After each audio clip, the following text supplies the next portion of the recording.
What did I tell you? What did I say to you? I said, buy the roadmap and leave. What the fuck am I supposed to do, Seth? Recognize this. He didn't recognize shit. Seth, I'm telling you, the way he looked at us, you especially, I knew he knew.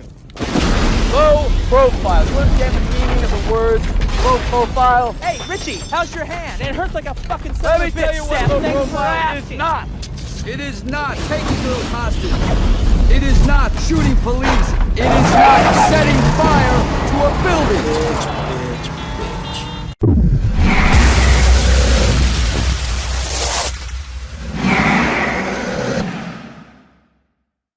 Greetings, children of the screen, your friendly neighborhood nerd scum here, and welcome to another edition of What You Mean You Ain't Seen-AWEEN. I'm joined by... Vic. And Rosie.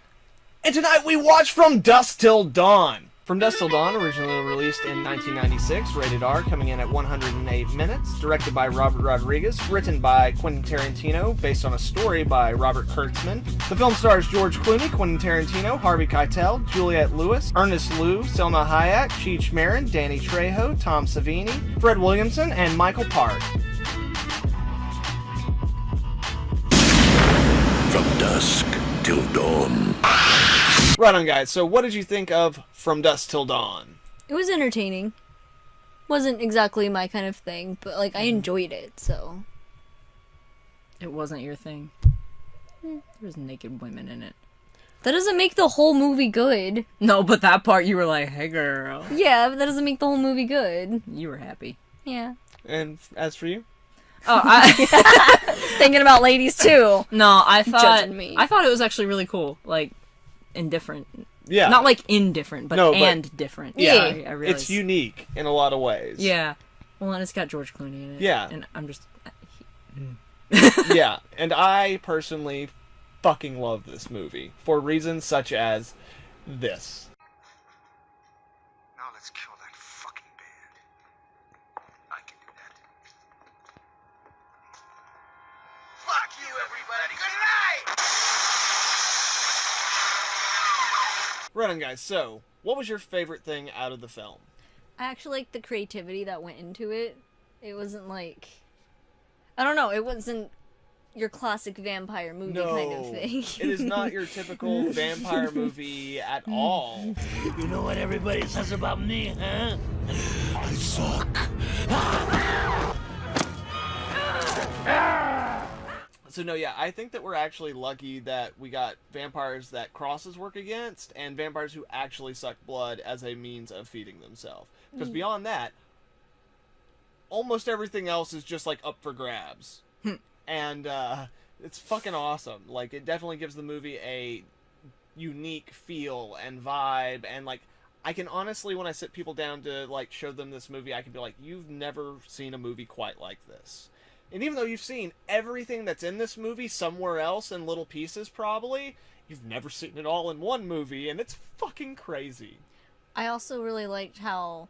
Like, a lot of people don't like the slow build-ups of movies, and typically I hate it, but I like this because it actually makes people forget there's vampires in this movie, and then things are getting crazy with the blood everywhere, and you're like, what the fuck is happening? And then the vampire chick shows up, you're like, right, vampires are supposed to be here. Yeah, and some people don't like that in the movie very much, but I do, because I appreciated it. I feel that, like, the reason I think that it works is because both halves of the movie, even though they feel like different movies, are both really good. Like, the first half of the movie, if they had just kept going and told us the story of those criminals, like, that'd probably be a good movie, based on what we'd seen so far. Yeah. And, like, if we just got thrown into the bar at the beginning of the movie and just dealt with, like, a siege situation inside the bar fighting off vampires the whole movie, that would also be a cool movie. So instead, it's like, oh yeah, you know exactly what's going on, you know these characters, you're having fun, boom, we're in a different fucking movie now, and, like, your total badass characters are scared shitless. It's like they switched directors in the middle of the movie. He was like, alright guys, great idea, great ideas. No, literally, it actually is like that. Because the first half of the movie feels like it's directed by Quentin Tarantino, who wrote the script, and then the second half of the movie feels like it's directed by Robert Rodriguez. And what was interesting is, as Quentin was writing it for Robert to direct, he was writing it going, how would Robert write this scene? Or how would he shoot this scene? And then as frickin' Robert Rodriguez was filming, he was like, how would Quentin shoot this scene? And so they were, like, feeding off of each other's energy in, like, a weird incestuous vampire type way, creating, like, this weird pop culture, like, pulp horror blend of fucking craziness. And it totally, at least in my opinion, it totally fucking works. My favorite thing in the movie was, honestly, not just because George Clooney played him, but, like, Seth as a character. Yes. Because he was, like, he reminded me a lot of Dean Winchester, especially whenever he started fighting vampires. So Of course I was like, you did. you know, he's like, I just want to get my brother safe and happy. I want to be able to afford to do it. And I fucked up, so I need to go somewhere safe and happy, too. Yeah, and, like, he is actually, for the little, like, limited amount of time we get with these characters, like, you can tell that Seth is a much more complex character than your typical, like, horror movie lead, where, like, whenever he's in crook mode, like, he is brutal and, like, vicious and relentless, but at the same time, like, you can tell that he lives by a very strict code, and that, like, he views himself as an honorable thief, and while that's not the same as, like, an honorable man, like, he does have a certain view of himself where he's not a monster, you know? He's like, look, I've done bad things, but that doesn't make me a despicable human. It just makes me kind of not good. Right, and constantly through this movie, he tells, like, their hostages, like, you don't fuck with me, I don't fuck with you, you get to walk away, and I actually believe him every time he says that. Yeah, like, it really seems like he means it. Yeah, which is, I think, why he freaks out on Quentin Tarantino's character Richie whenever the first hostage meets the end that she ends up meeting. Yeah. Like, holy fuck. And he just flips out on him, and it's... I would have too. Yeah, it's total... Not only is it totally understandable, but it, like, very quickly demonstrates the difference between these two people. Like, these two people. And at the same time, he's, like, so angry, but it's also his brother, who he, like, loves immensely, and he's just like, if I can just get you the fuck away, then, like, maybe you'll be happy and I won't have to deal with this shit. Like, he hasn't, it's clear he hasn't really come to terms with what a psychopath his brother is. But we do get the nice little scene in the bathroom during the crossing where he, like, knocks him out, because he's just like, that. yeah, as long as you don't act like a psycho. Like a fucking nut, we're gonna be just fine. What the hell's that supposed to be? What? You just called me a fucking nut. No, I didn't. Yes, you did. You said, as long as I don't act like a fucking nut, implying that I've been acting like a fucking nut. All right, I just meant be cool. Yeah, you meant that, but you meant the other two. This is not the time, Richie. Hey, fuck those big pigs, man. You called me a fucking nut. Now, where I come from, that stops the train in its Your tracks. fucking voice down. What? What was the nuttiest thing I did, Seth? I'm curious. Tell me, what was it? It's not the time, Richie. I know. Was it possibly when your ass was rotting in jail and I broke it out? Was that the nuttiest thing? That was nutty, not to mention stupid.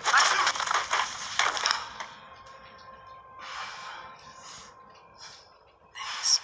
No, he's like, or you don't act like a nut. He's like, you're implying that I'm acting, so you get that little, like, Freudian slip of him letting it loose right there. But other than that, Yeah, that part, like whenever he punched him, and then whenever Richie finally got killed, those were You were also like, my "Ah, favorite parts. I was like, yes." oh, thank God, he's fucking gone. As for my favorite thing, I'm actually going to go with two things, mostly because one I was already going to pick, and the other is just because I fucking love Richie in this movie. Like, don't get me wrong, I don't like the character as a person, No, yeah. but I love his existence as a character. Like, the Yeah. way we're introduced to him, the way that the character builds, like, the fact that he's set up as a ongoing threat, and then is immediately the first one wiped out by a fucking vampire. Like, it's like, oh, the guy who was supposed to be the threat of the movie is taken out, and his badass brother, who has been unfazable at any point in this movie, is just, like, totally out of his element. And also, Quentin Tarantino wrote the character for himself, which is certainly kind of weird. Like, he just wrote himself the role as the biggest psychopathic creeper of all time, and that's kind of great, just because, like, he grew up watching exploitation films, and that's a character who's in, like, all those old films, and I'm just like, he plays a modern interpretation of, like, the old school Sid Haig, like, rapist molester archetype from exploitation movies so well. But then they add on top of it the level of he is legit fucking insane. Where, like, we see things in the movie from his point of view, and he thinks those things have happened. And at the same time, whenever he talks about, like, the woman who he kills, the hostage he kills earlier, that he rapes and kills, about her becoming a different person and stuff like that. I don't think that's him bullshitting. I think he believes that. Yeah, or like at the beginning of the movie when he's like, "You mouthed help No, us." yeah, I think he actually saw that guy mouth that, even though we saw it, and the guy never did that. You know, but in his mind, it really happened. I don't think he's just full of shit. So to me, that creates an unsettling and a easy to hate character, but an extremely like complex and interesting character at the same time. Where like you're not 100% sure what he's gonna do in any given scenario, and I think that the way they play with the tension of that really, really works. And at the same time, he can be despicable and still get laughs from us, because we know how despicable he is. So anytime we see him being cordial or kind of goofy, it actually gets a bit of a better laugh. Like, Excuse me, What?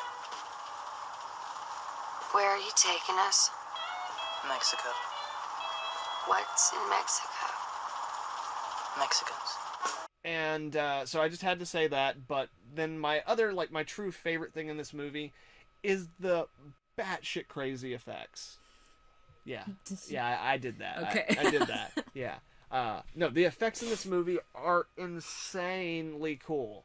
Like, some of them aren't the best effects, and there's even a couple effects that don't really work in the movie once we start getting towards the latter half and they start running out of money to do things and running out of footage to, like, show things.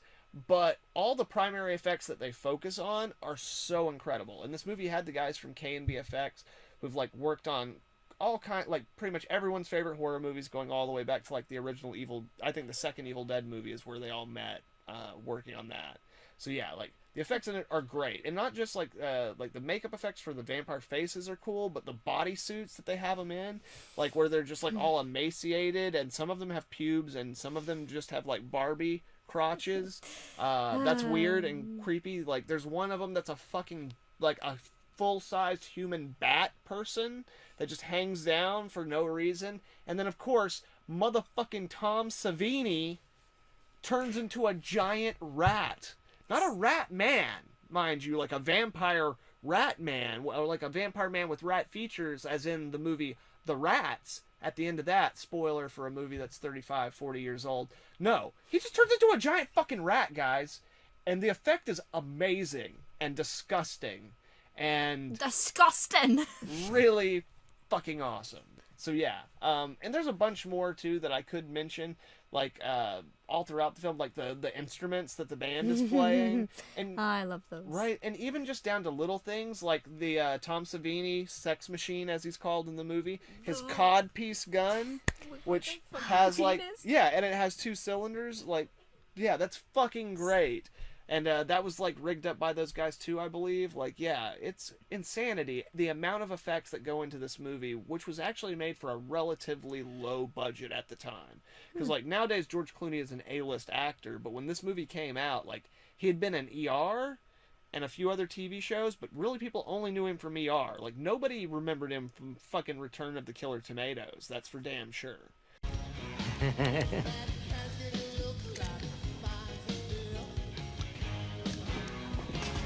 You think it was funny?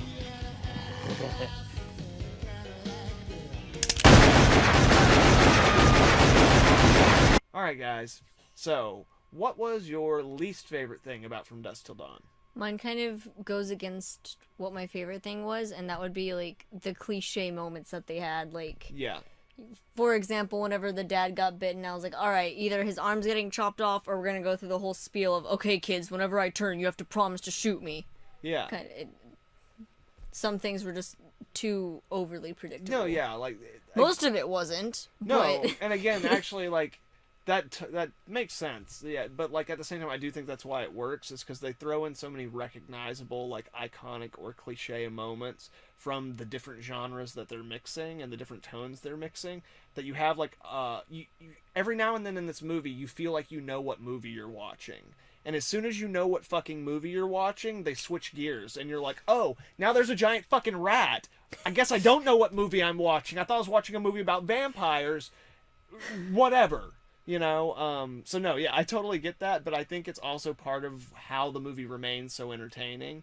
And how, like, even now, like, 20-something years after the movie came out, we can watch it and, like, all those beats still work. Like, we understand how they work within the story, which then sets up the next subversion. But on the surface, yeah, it looks like a bunch of cliches that are just thrown in there, which it is. That's what it is. But it's Tarantino writing it, so there's like a grander structural design behind it.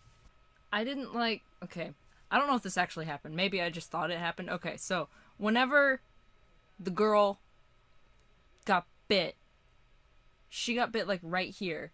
And there was even like a blood mark on her shirt. She didn't ever turn into a vampire, but everyone else who got bit... No, because the vampire got her shirt. It didn't actually get her. But there was blood. Yeah, from the vampire's mouth. Why would the vampire bleed from biting her shirt? No, because the vampire's bitten other people. Oh, okay. No, yeah. But no, yeah. She doesn't actually get bit. Okay, well then I'm gonna change my fucking answer. Alright, then change your fucking answer. I don't like that she got left alone. Like, I get it. Like, everyone else died, and so there wasn't really a choice, but like... He could have at least taken her somewhere else. No, not even that. But like, she just drives off. Yeah. Like, that's it. Yeah. Okay, I just had to kill my family. You know, let me just go drive away. She's gonna go either be a stripper or some. Well, and again, it's like what crime handler. It's what Seth fucking tells her. He's just like, you know, do you know where I'm going? Do you know what El Rey is? Like, yeah. Like, it's a really bad place. And, like, basically at that point, her options are go with him or go home alone. So, but, yeah. Yeah, and that's, like, I'm not, like, holding that against, like, the characters or anything. Although, I just hate that that's how it had to end. Yeah, although, again, whenever she crosses the border and goes back home and doesn't have her father or brother with her and doesn't have a good explanation for where they are, and she's got a bunch of money... and probably some minor injuries, conducive with, like, a struggle or something like that. She could have just said bandits. Yeah, that's... They have bandits in Mexico. Yeah, I guess. She could. But again, like, yeah. But they're like... Whatever the scenario may be, she has some very uncomfortable conversations coming up with the authorities. So... yeah, that's fair to be like, yeah, I don't really like where they left her off. Like, she's not in a good place, that's for damn sure. Alright, and as for my least favorite thing, because like I said, I love the effects in this movie. That is my absolute favorite thing in this movie, is the fucking effects in this fucking movie. But there's one in particular I know what you're that talking is about. really bad. Like, unforgivably bad. And it's the shot where the son dies. Because they hold on it for way too long, and you can just see the dummies standing there, which wouldn't actually be as bad, but they don't have as detailed paint jobs and face sculpts, so it looks like Dobby. Like, that's what it looked like. With a wig. Yeah, it looked like Dobby with a freaking wig on, just standing there like this, waiting to explode. And the reason it's so bad isn't just because the effect is bad, but because it's a really, like, important moment in the film. Because most movies won't kill a kid in your horror movie. And in this movie, the kid has to watch his father turn into a vampire, then get bit by his father, who is a vampire, then smash a condom over his father's head filled with water, holy water in it, so that his face will melt, and then he shoots him, and then he gets attacked and eaten alive by a bunch of creepy undead vampire fucks, and then finally, after begging her, his sister shoots him and he fucking explodes. And that, once we get to that chain of events, it's that moment in which they're like, this shot doesn't matter as much.